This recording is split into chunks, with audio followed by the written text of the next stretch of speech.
Nancy.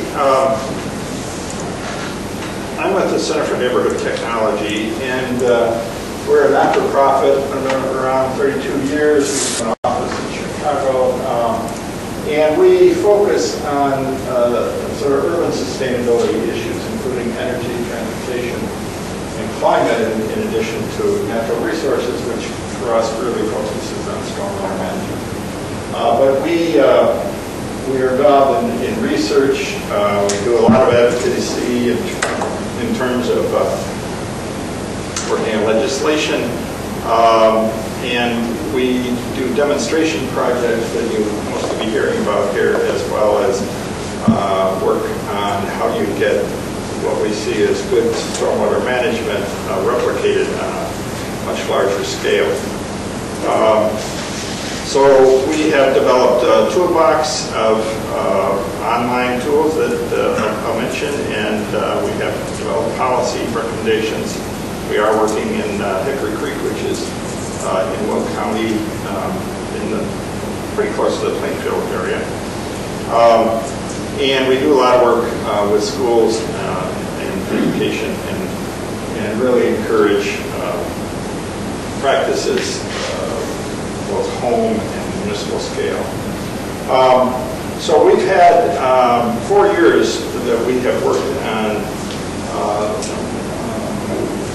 monitoring and evaluating green infrastructure projects, and 2 of those projects are bioswales, which is essentially a rain garden in the middle of a parking lot where water is, we pick a low spot where the water drains into it, and then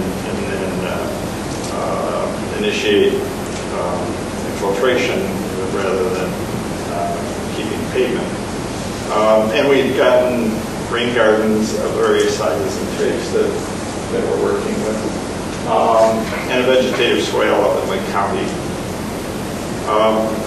Currently, our project with the center here will be over the end of the year, but it will result in 2 years of additional study. So this is what we call a bioswale in the church in the south side of Chicago. A roughly 10 by 65 foot hole that we actually pretty much had to blast through pavement because it was underlain by 18 inches of slag from the steel mill waste disposal. So roughly 12,000 square feet of the parking lot drains into this 600 square foot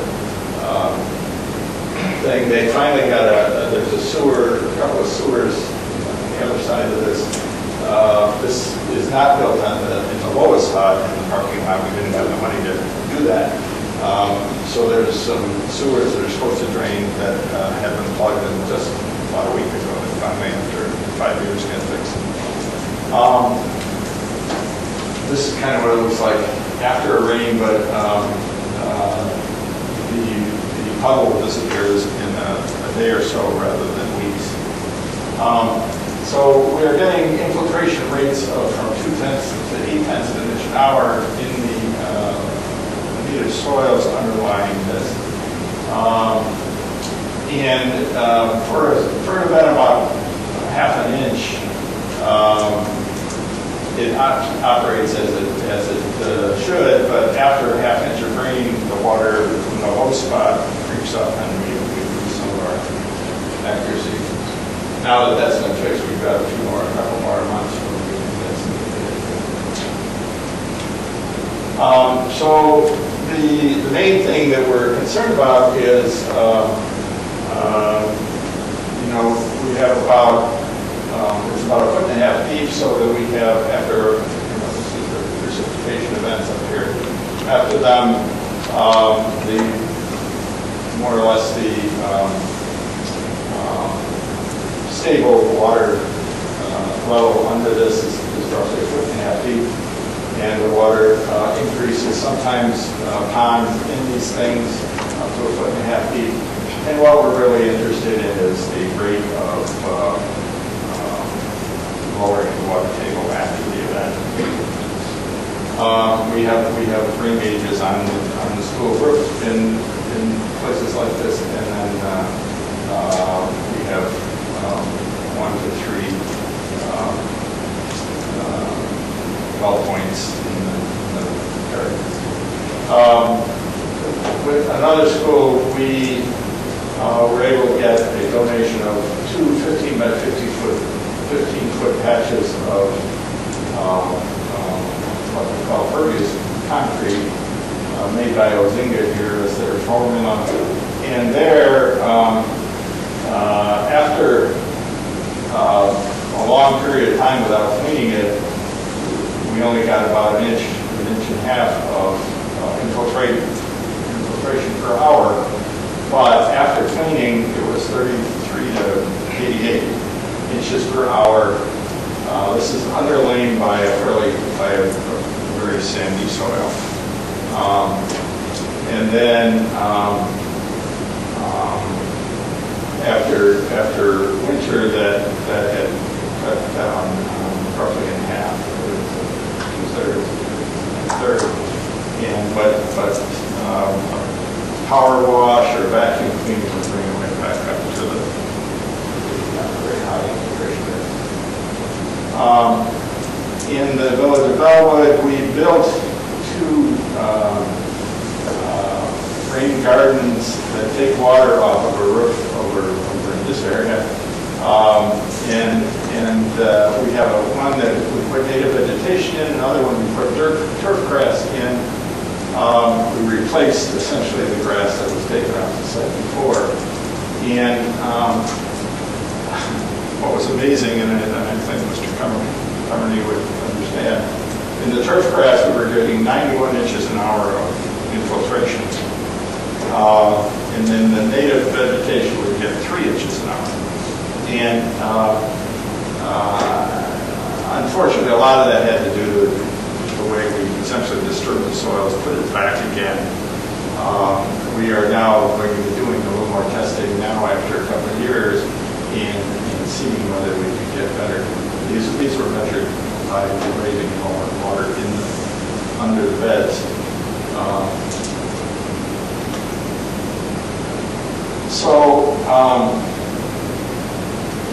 What we proposed to do a year ago was, rather than continue simply doing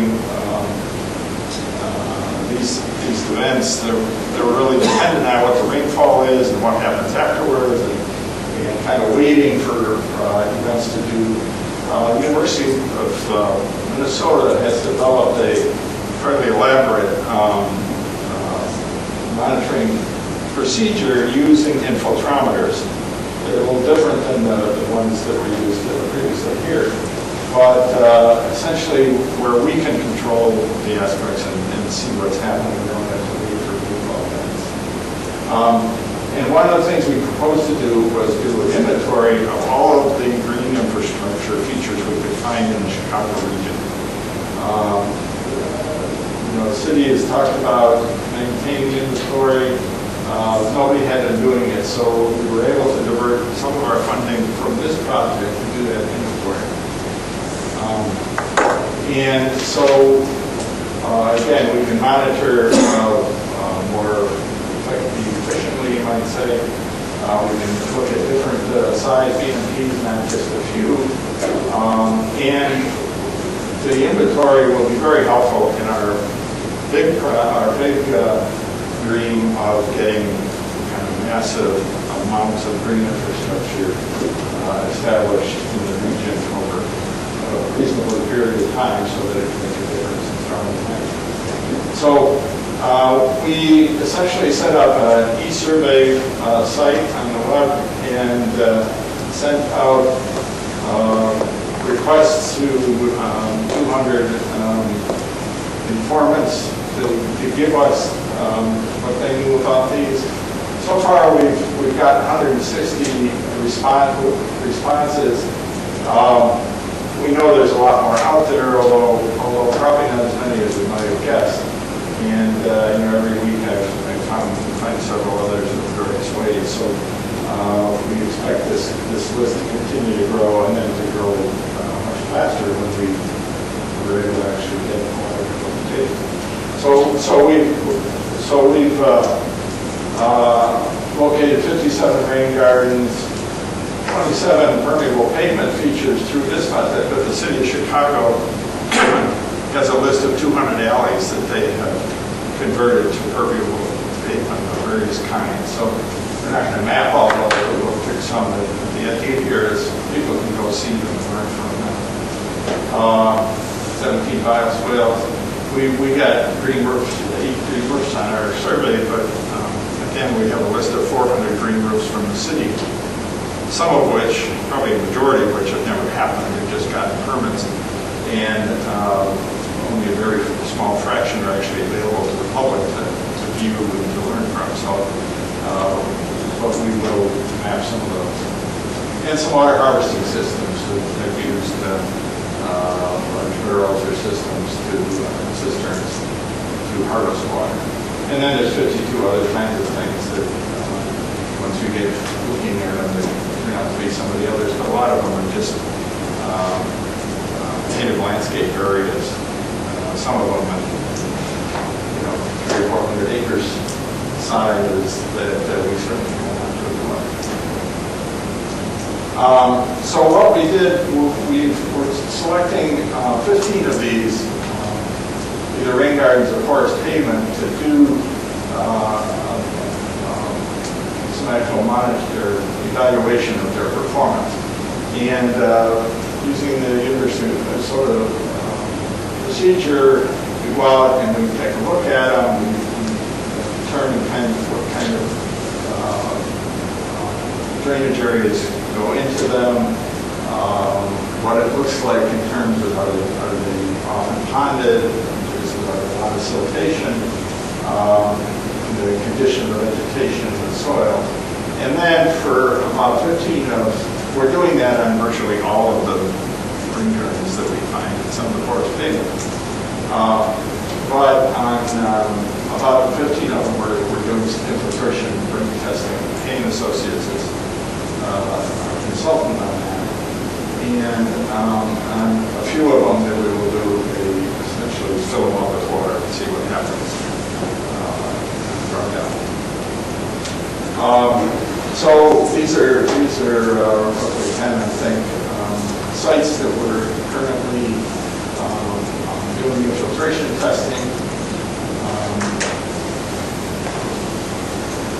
They vary from a very large site to just a couple hundred square feet or less.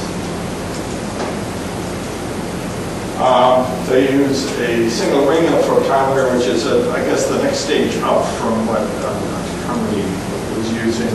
It's roughly 6 inches in diameter, and measuring, get to a constant state of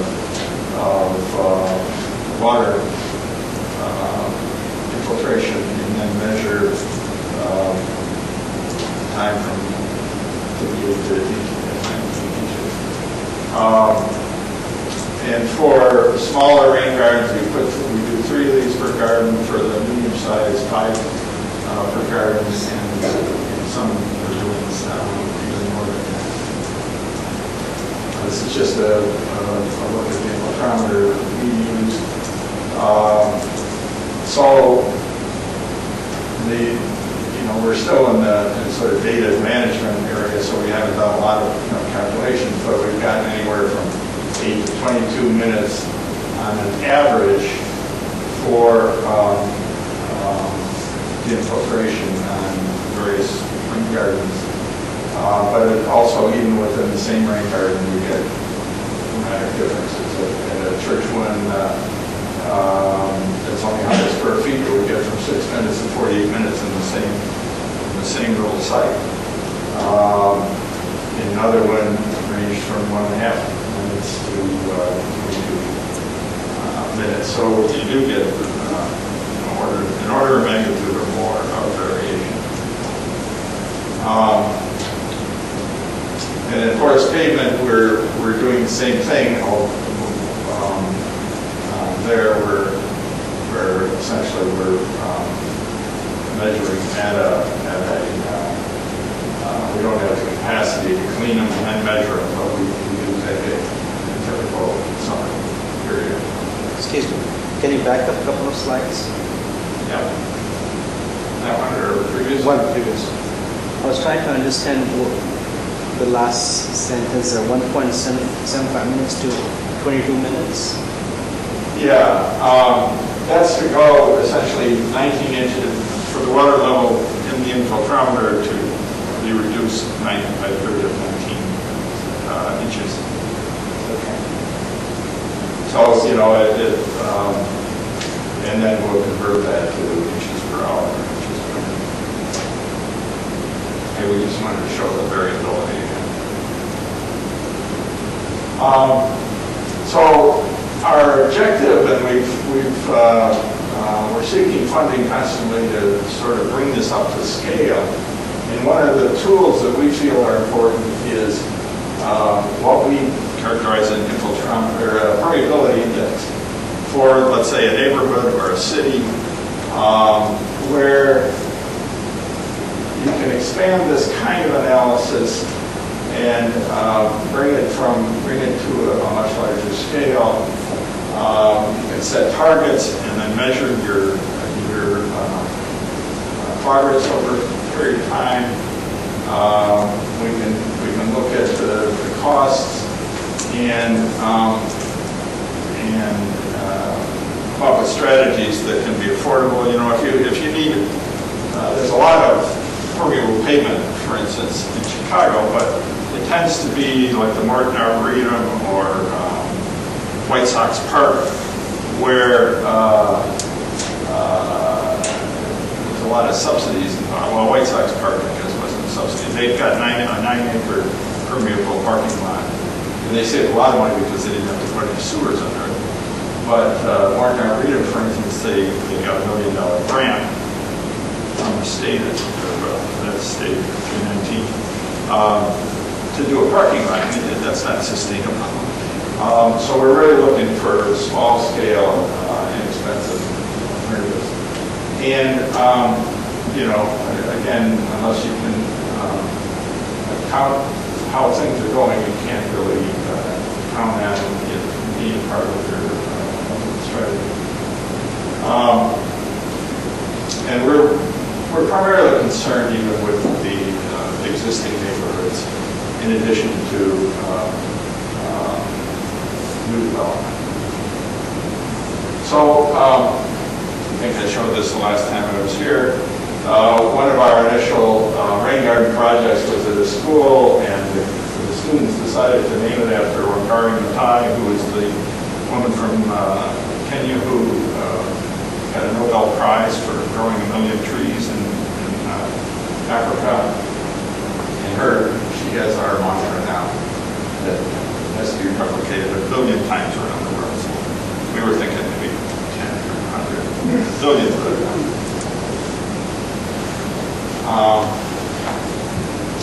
Oh, that's it. But I want to take another minute just to show you what our let's see here.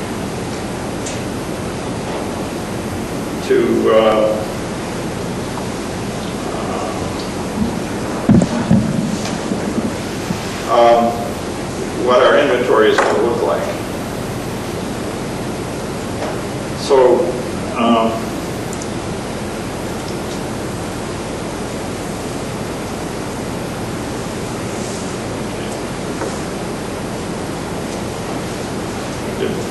get up to Firefox. Here we go. Okay. So if you were, this is set up now and still being worked on, but it's going to be on a site called greenmapping.org. If you Google green mapping, you get this site that CNT and Open Lands have worked on called Natural Connections. And there's 175 layers of data for some 19 counties in what we call Chicago Wilderness area. So there's all kinds of, everything we could find in terms of soils, pre-development conditions, existing aerial photos. It's a really good resource for any of you. But if we go down and look for green infrastructure demonstration sites. This is about half the sites that we've located so far. And initially, they'll ultimately have little icons rather than just the square showing what kind of feature there is. But the idea is, if you're live, for instance, in the Evanston, Illinois area, or this is Chicago here, if you were to say, well, I live in Evanston or Glenview or someplace, I want to go out and see these things. You can click on one. It will give you some information about where it's located, and this one happens to be my card. And then a little description. In some cases, we'll be able to share what the cost of it was and the size. And then either by clicking here or simply going to a gallery, you can look and get a couple of pictures of each of these. So this happens to be my rain garden in front of the house. It's only about 4 by 6 feet. That's wild senna who takes over this time of year. It's really kind of spectacular plant. But so again, one of our interests is to encourage people to just learn from what their neighbors or their municipalities are doing, and then go see them and hopefully find out how to do these kinds of things, as well as a bigger picture of having a permeability index or another way so that the EPA and municipalities can really track this stuff. Any questions? Thank you very much. Are there a couple questions? Much of Chicago, as I understand it, was filled 10 to 12 feet after the big fire.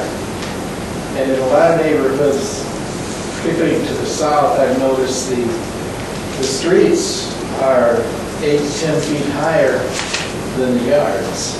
No. Well, the yards apparently weren't filled in that area, but how much is your infiltration and things like that affected by the fill that was put in initially?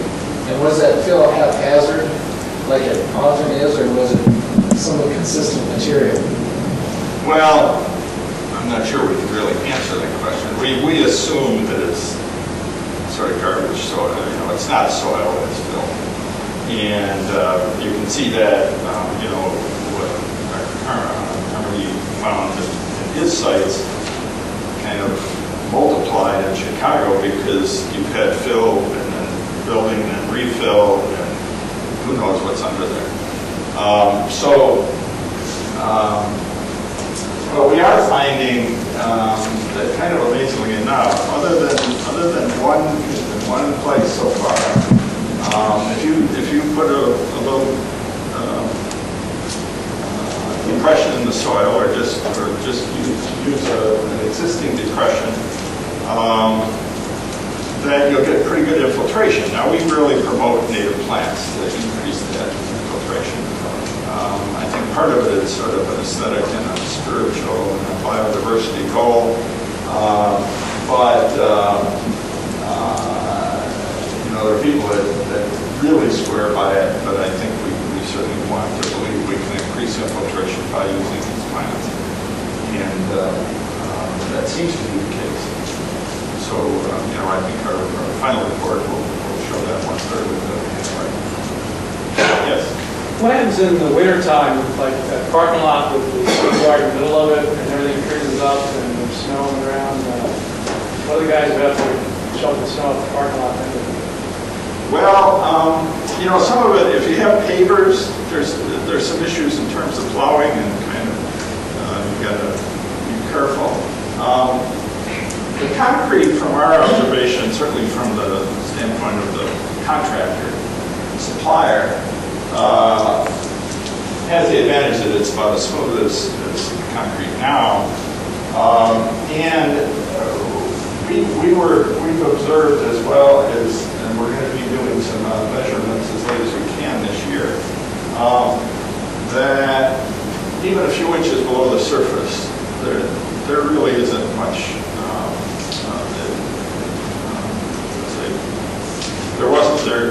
The infiltration is maintained.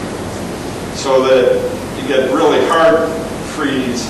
You'll see some ice on the but it isn't much before it's dry again.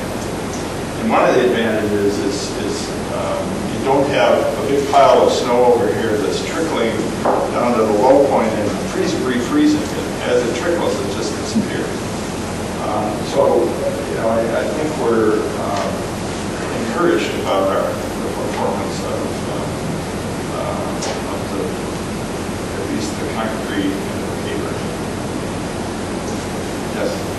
I'm sorry about this, but what's the cost of doing it right this way versus standard? Well, I didn't say. Something like a driveway. Actually, that driveway there, I was going to put in permeable pavement, and my wife got so tired of permitting process and all that kind of stuff that she said, no.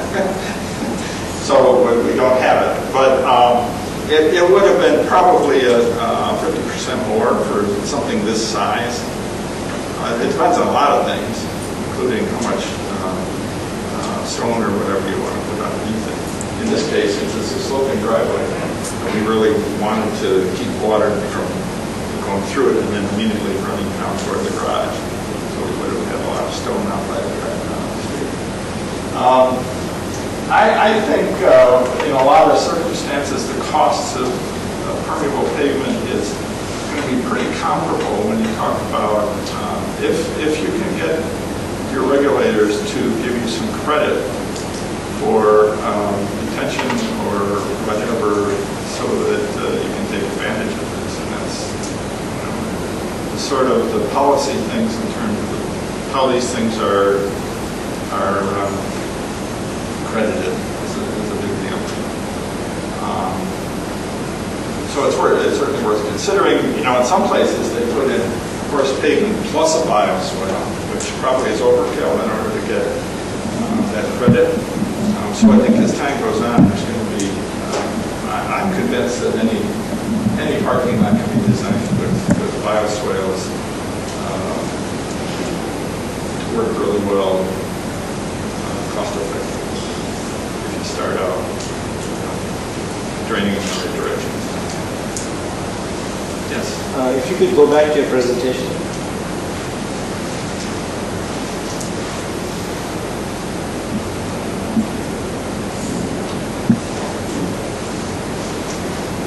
Okay. One of the earlier slides where you had the graph of events. Yeah. Continue where you want. Yeah, that one. That one? Yeah. If I look at the top, the event that's stronger, you have a longer. I see what you mean. So like here, it looks like there's more rain and yet it's falling on this one? Right. Well, one of the problems is these, Fortunately, that is the area of those peaks, not the height. It's not. yeah, and the precipitation is a different scale. Well, here they are. Here's the rainfall in inches. So, but they're measured every 5 minutes, as are these down here. You can see this is each of these is 5 days. So you get your precipitation in a few hours, which is all it only shows a little bit like this, and then it takes days, for the infiltration. What surprised me is like towards the end, looks like you have an event, but change in the height at the bottom is not as significant. Peaks, Back here. Yeah.